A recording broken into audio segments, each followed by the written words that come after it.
Hi everyone, this is George Acorn, the Executive Director of Audi Club.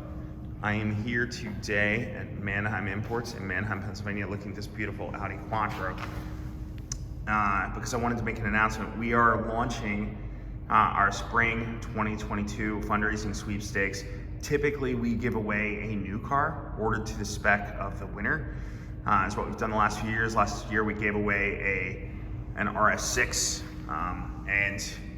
so we wanted to change it up this year. We're going to do 2 sweepstakes, so more to come on the second one. But for now, this beautiful 85 Quattro that I'm about to walk you around is the grand prize in our Spring 2022 sweepstakes. So this will be the first time the Audi Club has done a vintage car.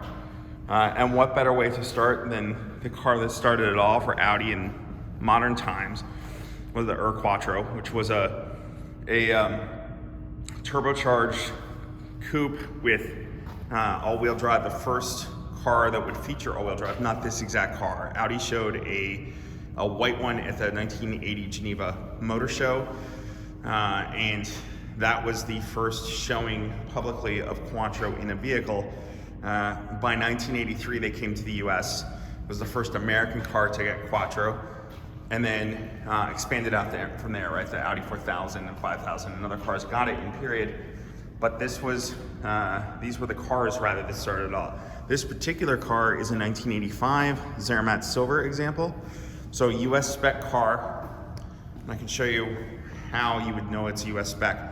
These headlights are Euro, and I'll get into them in a minute, but the US spec cars are easy to spot because of these larger bumpers. They would have, you can see these the ribbing here, the kind of vertical ribbing on that. This portion here is similar to the European car, but the US spec car had these larger US spec bumpers, and then the 85 or 83 as well would have had quad sealed beam headlights. Ours of course has the European glass versions. And then the 85s had this sort of sloped grille. The 83s would have all had the same steel, but it would have been a more vertical headlight, whether glass from Europe or whether the quads from the US. So other changes the 85 would have had, we'll go through the US and the 85 changes together. The 85s have these kind of stepped Ronals. The 83s have more of a flat-faced or convex Ronal wheel in a 15-inch, and then the 83s would have had a matte black fin in the back. The 85s would have color match. So this car should have a Zermatt Silver one. It does not. That is a factory painted gloss black. We like the look of it on the car, and they're very rare and hard to find, so we're not going to repaint it.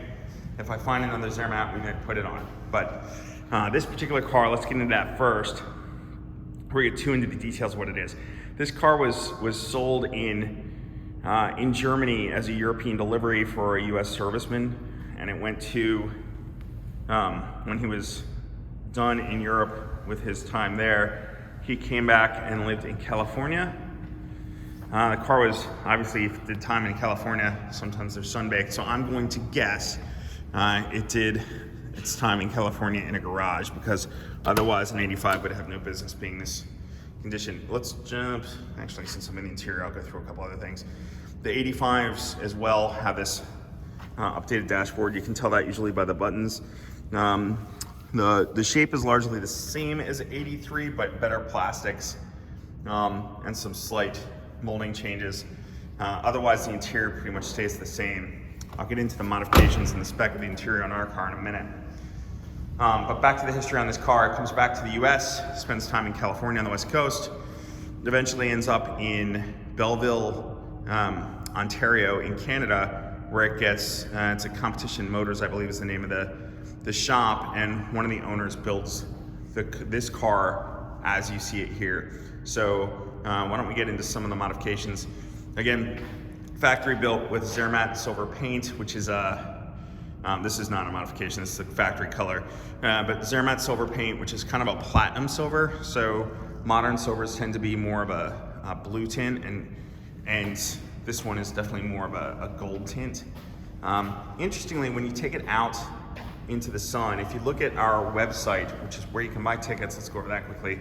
go.rallyup.com/Audi Club Quattro Sweepstakes is the direct link to where you can buy tickets, or AudiClubNA.org or the Audi Club website. I'm sure we'll be running advertising there as well. So we've got the European glass H4 headlights, some tinted turn signals there, which would be perfect if this car had black taillights. It does not. It still has the factory US spec amber taillights, so I may swap those out for some ambers just to kind of match the car's period look.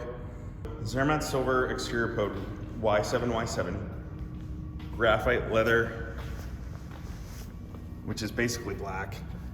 We'll get inside in a minute, but basically black. The seats are also different. Renault wheels are 15x8.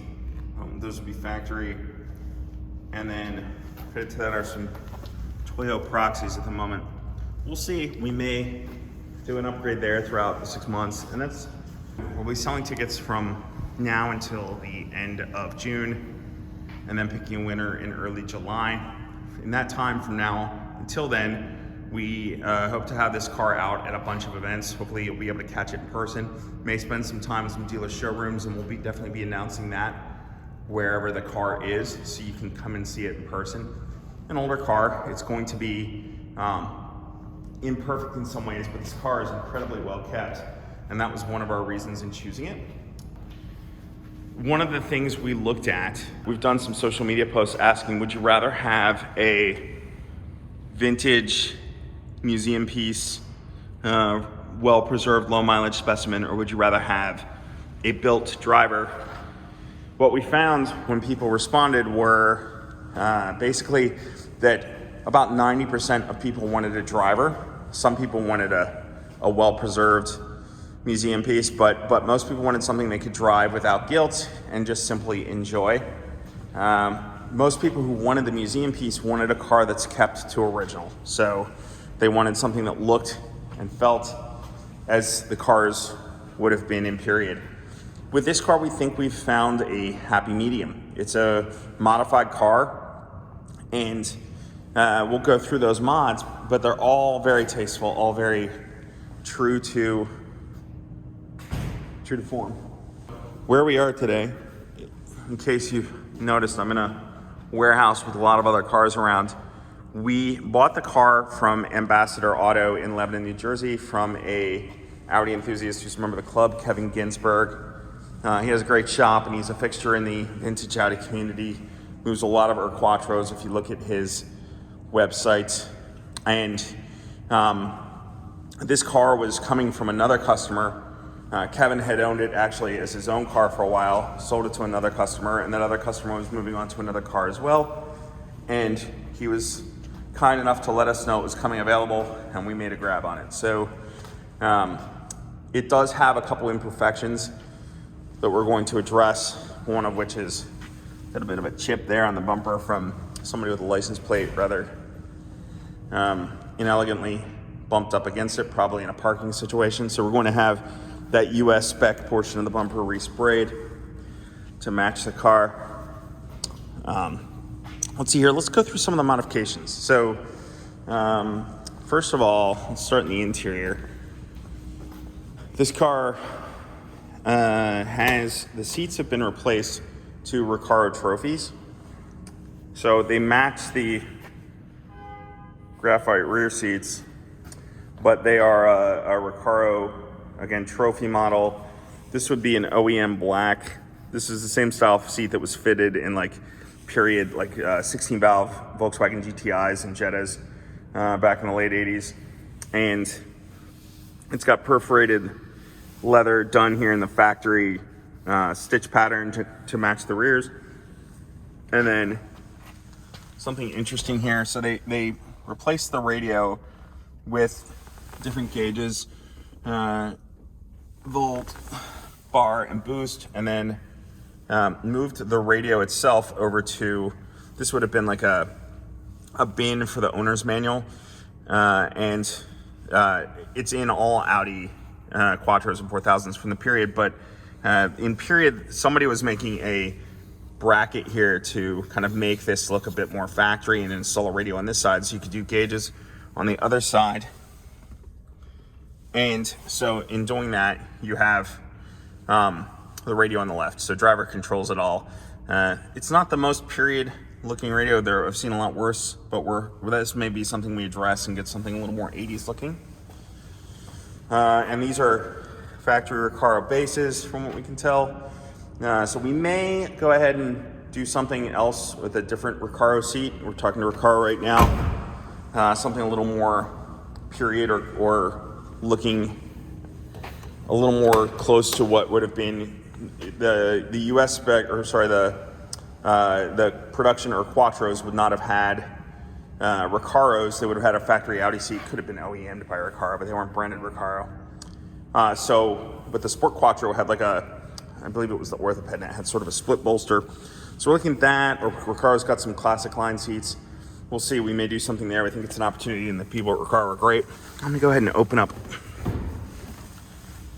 the hood so you can see more of what lies beneath, which is one of the cooler elements of this car.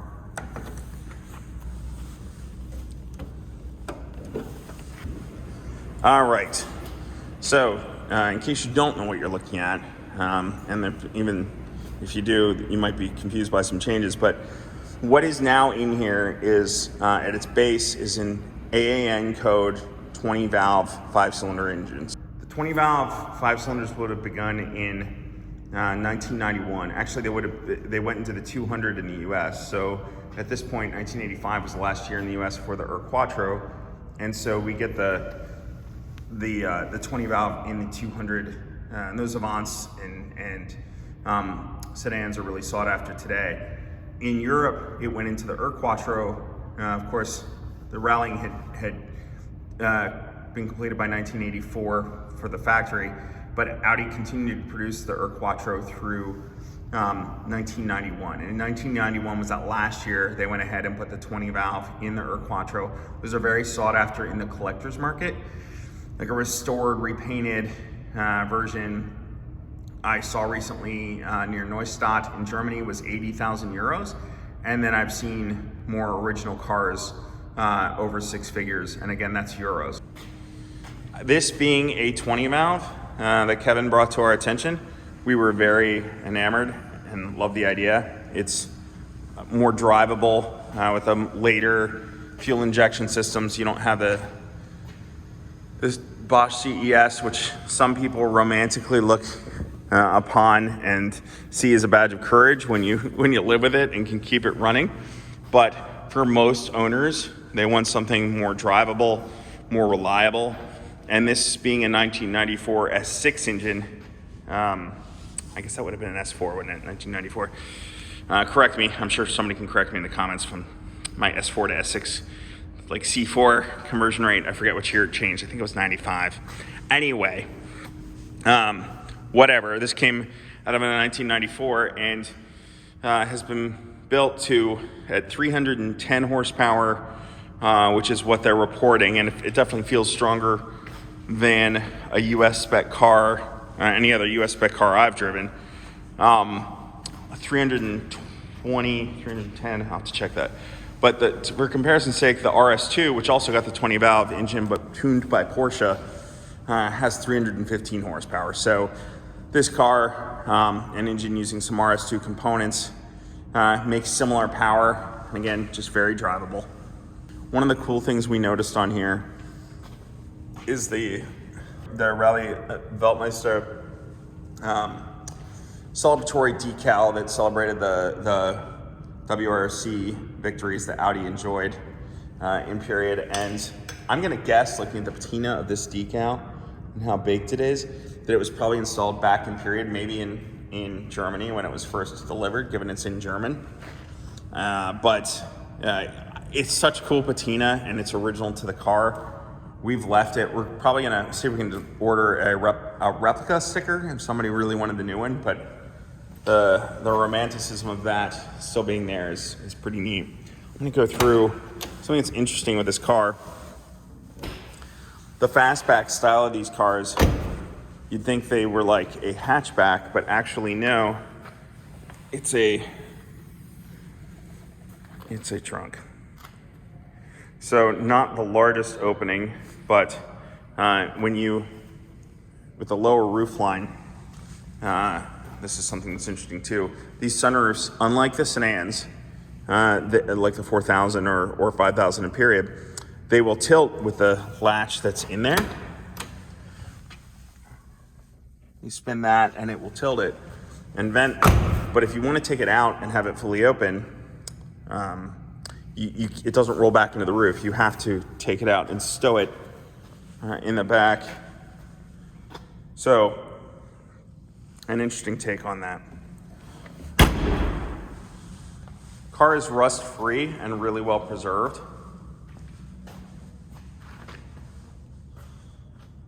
The odometer on the chassis, there is, let's see, the odometer.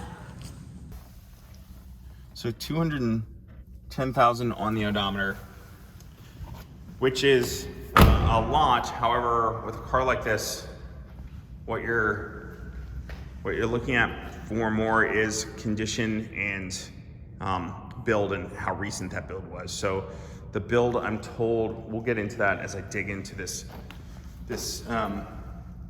big binder that came with the car, but I believe there's about 5,000 miles on the build. And I mean, these cars were overbuilt anyway. So, but everything has been freshened, whether it's the suspension, as I mentioned, the Boxster spec Porsche brakes, the engine, which is out of a newer car.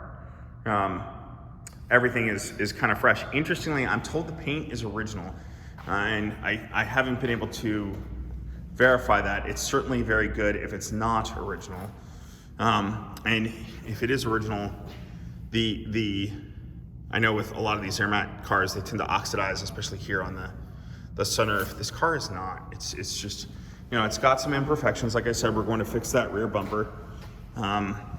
Probably my guess is this got replaced when typically this rubber will start cracking in certain areas. And I'm gonna guess the Zermatt Silver version cracked. If you have a Zermatt Silver spoiler and you wish to sell it to us or donate it for the sweepstakes or whatever, drop us a note. But otherwise, because this one's factory painted black, is what I'm told, and this is like a rubber material, I don't really want to go ahead and repaint that. It looks good on the car, we'll leave it that way. But factory would have been Zermatt Silver, or if this were an 83, an earlier car, it would have a matte black. The gloss black is pretty fitting on the car, works pretty well with all the other black trim. So we don't hate it, but it's not neither retro like an 83 or factory. So changes could be made, we'll see. Other things we may plan to do, I think that's one other thing worth touching on before I kind of wrap this up, is throughout the process of the sweepstakes, we want to keep things fresh. And with the RS6, we constantly would do different promotions. We also worked with some different partners. We're talking to some partners here about maybe doing some restorative or slightly upgrading elements. So whether that's things like, we could potentially do wheels, but gosh, the Ronalds are so iconic on this car. It looks so good, and with all the meat of those tires, it drives great. But we may do something there. The radio is certainly something I'd love to address. That's not the most period, and so it would be great to get something that's a little bit more 80s looking. So we're looking at options there. Steering wheel, we may do something. We'll see. It's still got the factory wheel, but we've got some ideas on that. And then since the seats aren't factory anyway, they are quite nice, and they've got the rare Recaro bases, Recaro being a great partner and having some really great product for the car, and we think there's an opportunity there. So other than that, and just fixing a couple other little things, I think we're not going to go too nuts with this. The car is very good as it is. And we will be featuring it in the magazine in the spring, so look for a more in-depth, if you're a member of Audi Club, you'll get the magazine in the spring, and the Q2 issue is going to be sort of a vintage takeover. A lot of cool vintage stuff happening right now, and so this car is just one of those things, so we're going to do a focus on that and If you are a member, you'll get that, of course. If you're not a member, if you paid through the spring, please consider joining Audi Club NA. Click on the Join tab. You can make sure that you have joined and got your membership active in time to get this magazine, which will be coming out again probably around April. So if you want to play the sweepstakes, we have a website set up. Both you can directly buy at it's go.rallyup.com/Audi Club Quattro Sweepstakes, or just go to the regular Audi Club website, audiclubna.org, and look for a link. Go to our Instagram account at Audi Club NA. I'm sure we're promoting it there. We will be selling tickets to win this car between now and the end of June, and then we'll pick a winner in early July. That's all for today, guys. Worth noting, thanks to Mannheim Imports, we're here today in their kind of overflow facility where they've got a bunch of cars stored. Mannheim tends to do some high-end, predominantly European cars, and we're in their reconditioning facility right now, which is some of the stuff we're having done here. On the other side of that wall, they do a lot of service and repairs. They've got a body shop around here, I believe up above us. Their lot is over on the hill over there, here in Mannheim, Pennsylvania. If you ever heard of the Mannheim Auto Auction, they're not affiliated with that, but literally it's right down the road. It's about a quarter mile that way.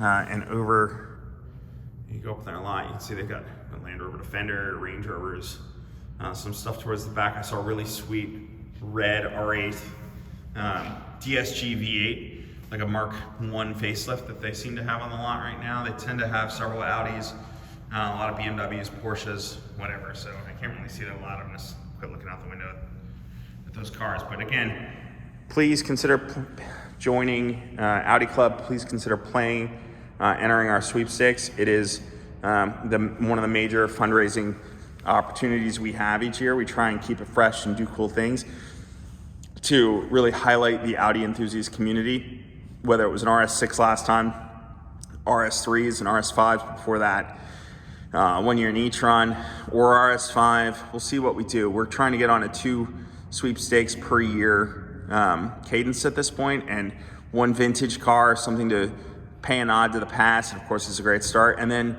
later in the year we're going to do something newer, but with a twist. So look for that at a later date. But for now, I'm going to go out. This is Zermatt Silver Quattro. Good luck. Please play, and I hope you win.